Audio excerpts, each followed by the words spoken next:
যে আলিফ মিম পরিচয়টি কোথায় দিয়েছে?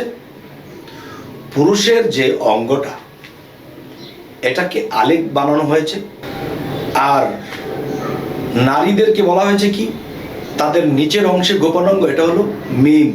নাউজুবিল্লাহ, আস্তাগফিরুল্লাহ। তখন দেখেন যে কিছু কিছু দুষ্ট লোক আছে, তার পীর যদি এরকম শিক্ষা নাও দিয়ে থাকে, তাদের স্বার্থ উদ্ধারের জন্য, তাদের কাম বাসনায় লিপ্ত হওয়ার জন্য কিছু কিছু মহিলাকে এমন জ্ঞান দিয়ে থাকে। দেখো, মিম আলিফে জোড়া গাথা। মিম আলিফে জোড়া গাথা কি? যে পুরুষের থাকে আলিফ তলদেশে, মেয়েদের থাকে মিম, আর এই মিম আলিফে জোড়া গাথা। তখন তারা কি করে, যে এরকম ভাবে তারা যুক্তিটা দেয়, তখন একটা নারী লোক বিশ্বাস করে ফেলে আর বলে মিম আর আলিফ যদি একাত্র হয়, এখানে কিছু লেনদেন হয়, আর এটাকে দিয়ে উন্নতি হবে সে আধ্যাত্মিক জগতের। নাউজুবিল্লাহ, ওয়াস্তাগফিরুল্লাহ।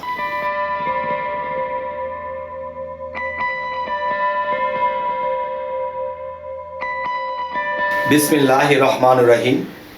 হে সমস্ত জগতবাসী, আজকে এখন যে আপনাদের সামনে যে আলোচনাটি করব, এই আলোচনাটি অবশ্যই খেয়াল করে শুনবেন, খুবই গুরুত্বপূর্ণ।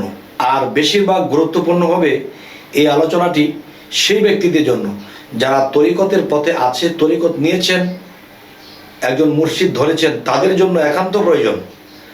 আর বাহিরে যারা মুসল্লি বা যারা বায়াত গ্রহণ করেননি, তারা শুনলেও এখান থেকে সাবধানতা একটা জিনিস পেয়ে যাবে। আর বিশেষ করে তরিকতের লোকেরাই এই ভিডিওটা দেখবেন, আপনাদের জন্যই আজকের এই প্রযোজ্য।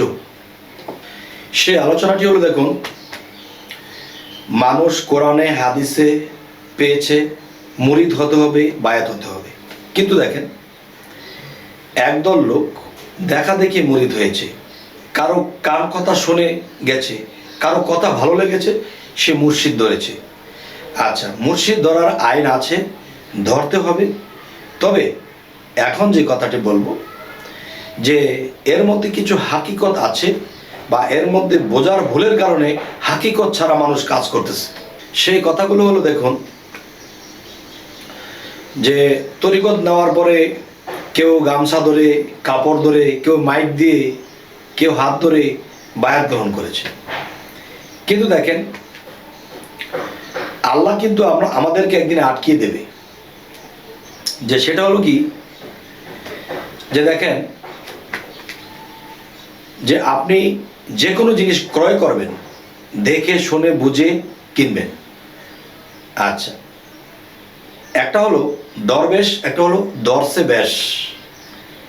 এখন কেউ ভেষ ধরে বসে আছে, তাকে দরবেশ মনে হচ্ছে, আসলে তার ভিতরটা কি, তার ভিতরটা কি কোনো দরবেশ আছে কিনা, তাও কিন্তু যাচাই করতে হবে। আজকের মূলত যে আলোচনাটা করবো সেটি হলো, দেখেন, মানুষ পীরের দরবারে গিয়ে টুকটাক কিছু জিকির, কিছু দুরুদ, কিছু জিনিস দেখিয়ে দেয়, ঘরে বসে করে। কিন্তু একটা সময় কি ঘটনা ঘটে, দেখেন, যে তার মুর্শিদ ওয়াজ করেছে। কি করেছে? যে দেখো, লাম আলিফে জোড়া গাথা, লাম আলিফে জোড়া গাথা। আচ্ছা, যে আলিফ মিম পরিচয়টি কোথায় দিয়েছে? পুরুষের যে অঙ্গটা এটাকে আলিফ বানানো হয়েছে, আর নারীদেরকে বলা হয়েছে কি, তাদের নিচের অংশে গোপন অঙ্গ এটা হলো মিম। নাউজুবিল্লাহ, আস্তাগফিরুল্লাহ। তখন দেখেন যে কিছু কিছু দুষ্ট লোক আছে, তার পীর যদি এরকম শিক্ষা নাও দিয়ে থাকে, তাদের স্বার্থ উদ্ধারের জন্য, তাদের কাম বাসনায় লিপ্ত হওয়ার জন্য কিছু কিছু মহিলাকে এমন জ্ঞান দিয়ে থাকে। দেখো, মিম আলিফে জোড়া গাথা। মিম আলিফে জোড়া গাথা কি? যে পুরুষের থাকে আলিফ তলদেশে, মেয়েদের থাকে মিম, আর এই মিম আলিফে জোড়াগাথা। তখন তারা কি করে, যে এরকমভাবে তারা যুক্তিটা দেয়, তখন একটা নারী লোক বিশ্বাস করে ফেলে আর বলে মিম আর আলিফ যদি একাত্র হয় এখানে কিছু লেনদেন হয় আর এটাকে দিয়ে উন্নতি হবে সে আধ্যাত্মিক জগতের। নাউজুবিল্লাহ ওয়াস্তাগফিরুল্লাহ। এবার বলবো, যারা এটা করতেছে অপব্যাখ্যা এবং শয়তানিও বটে। আচ্ছা, এরপরে আসি যে এরকমভাবে চলতে ফিরতে, যেমন বড় বড় জায়গার তরিকত, যেমন ভান্ডার শরীফ আছে বা বড় বড় তরিকত আছে, আটরশি আছে, চন্দ্রপাড়া আছে, আমাদের বাংলাদেশে অনেক বড় বড় তরিকা আছে। কিন্তু পীর কি এরকম শিক্ষা দিয়েছে? না, এরকম শিক্ষা তাদেরকে দেয়া হয়নি। তারা এটাও বলে যে ভাই আপনি যে এই কথাটা বলেছেন যে মিম আলিফে জোড়াগাথা, এটা কি পীরের শিক্ষা? তখন সেই পুরুষ লোকটা সেই মেয়ে লোকটাকে বুদ্ধি দিচ্ছে কি, আরে সব কথা কি পীরে বলবে? তখনই বুঝতে হবে এটা শয়তান। মিম আলিফে জোড়াগাথা এই দেশে নয়। মিমে যদি মোহাম্মদ হয়, আলিফে যদি আল্লাহ হয়, তাহলে মোহাম্মদের সাথে আল্লাহর আলিঙ্গন হয়েছে, মোহাম্মদের সাথে আল্লাহর মেরাজ হয়েছে, আল্লাহর সাথে মোলাকাত হয়েছে। আর সেই জিনিসটাকে তারা কোথায় নিয়েছে?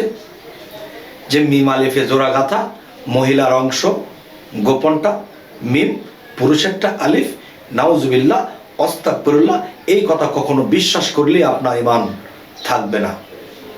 আচ্ছা, তারপরে এরকম কুবুদ্ধি যারা দেবে, ভাই আছেন, বোন আছেন, আপনাদের সকলদেরকে বলছি, হে ভক্তগণ, সকলদেরকে বলছি, যদি কেউ এরকম কুপরামর্শ দেয় তাহলে নিজের মুর্শিদের কাছে আগে গিয়ে প্রমাণ করুন যে বাবা আমাদের এই জগতে কি এটা আছে। সে যেটা বলে সেটা শুনুন। গেল এটা। এবার আসি, এক ধরনের পীর ফকির, এক ধরনের বয়াতি, এক ধরনের এমন কিছু লোক আছে শরীয়ত যেটাকে নাপাক বলতেছে তারা সেটাকে পবিত্র মনে করতেছে।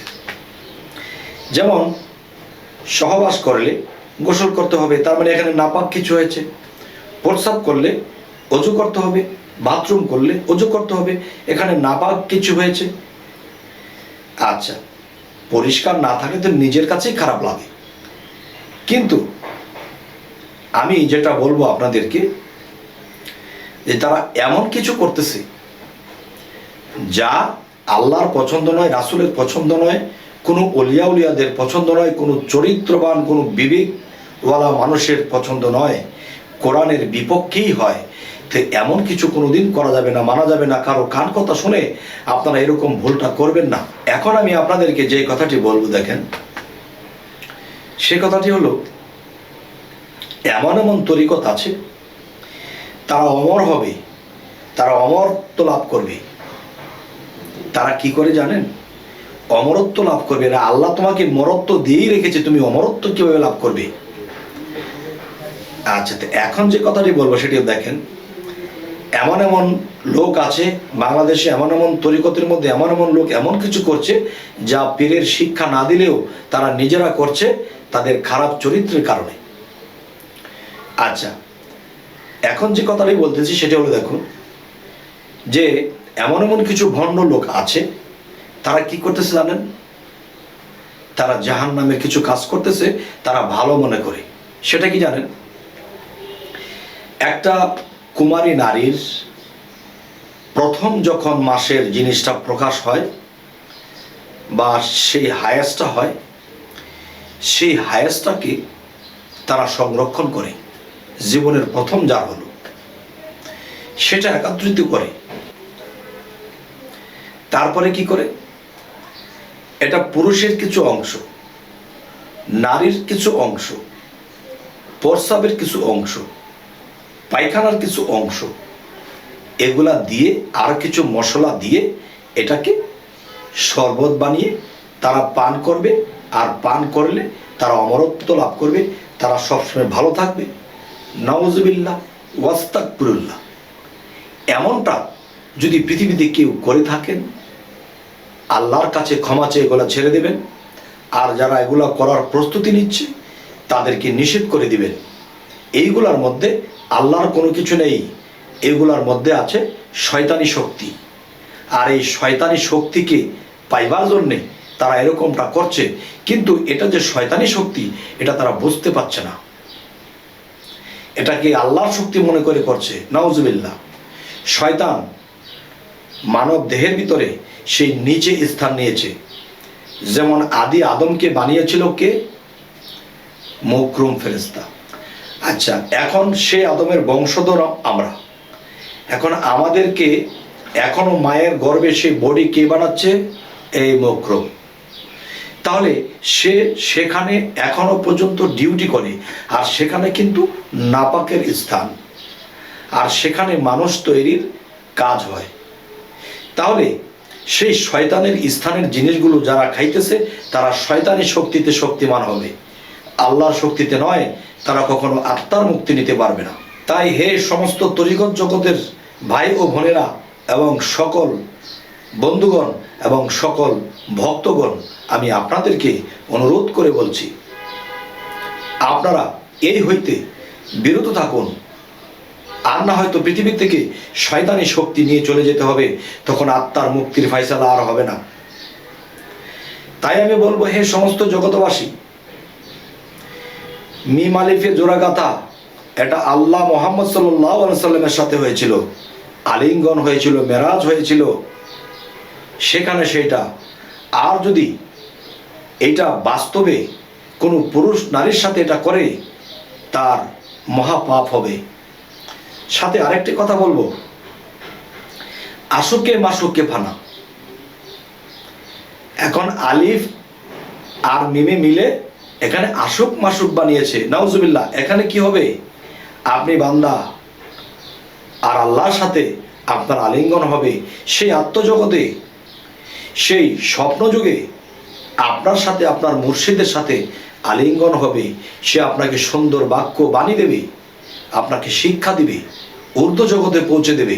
আর এটাকেই বলা হয় মুর্শিদের সাথে ভক্তের আলিঙ্গন। সেটা কিভাবে? বাস্তবে নয়, সেটা হবে রুহানি জগতে, সেটা হবে স্বপ্নের জগতে।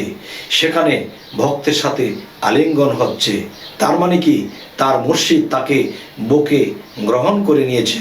আমার ভক্ত জীবনে যত কষ্ট করেছে, জীবনে যাই কিছু সাধনা করেছে, যতটুকু প্রেম ভক্তি সে দিয়েছে, সে আমি মুর্শিদকে যখন লাভ করলো সে রাসূলকে লাভ করলো, আর যে রাসূলকে লাভ করলো সে আল্লাহকে লাভ করলো। আর তখনই বলা হয়েছে মিম আলিফে জোড়া গাথা। তার মানে মুহাম্মদ আল্লাহর সাথে মিশেছে এবং বান্দারা সেই মুর্শিদ রূপে সেই রাসূলের সাথে এক হবে। সে কি স্বপ্নযোগে রুহানি জগতে, বাস্তব জগতে নয়। আর বাস্তব জগতে যদি এটা হয় তবে হবে তার জীবন ইহকাল ও পরকালের ক্ষয়। এই কথা শোনার পরেও যদি কোনো মানুষের ভিতরে না ঢুকে ভয়, তাহলে তাদের জীবন হতে থাকবে ক্ষয়। তাই অক্ষয় থাকার জন্যেই আজকে এই আলোচনাগুলো করা হলো। জানি না আপনাদের এই আলোচনা কেমন লাগলো। যদি ভালো লাগে তো বলবেন যে হ্যাঁ ভালো লেগেছে, সামনে এ ধরনের আরো কিছু বলবেন। আর যদি ভালো না লাগে আর দেখবেন না। আর যদি ভালো লাগে সাবস্ক্রাইব করে নিন, পরবর্তীতে যেন ভালো আলোচনা দিতে পারি। যদি ফেসবুক হয় অবশ্যই ফলো করে নিন। আবার দেখা হবে। সকলেই ভালো থাকবেন। আল্লাহ হাফিজ।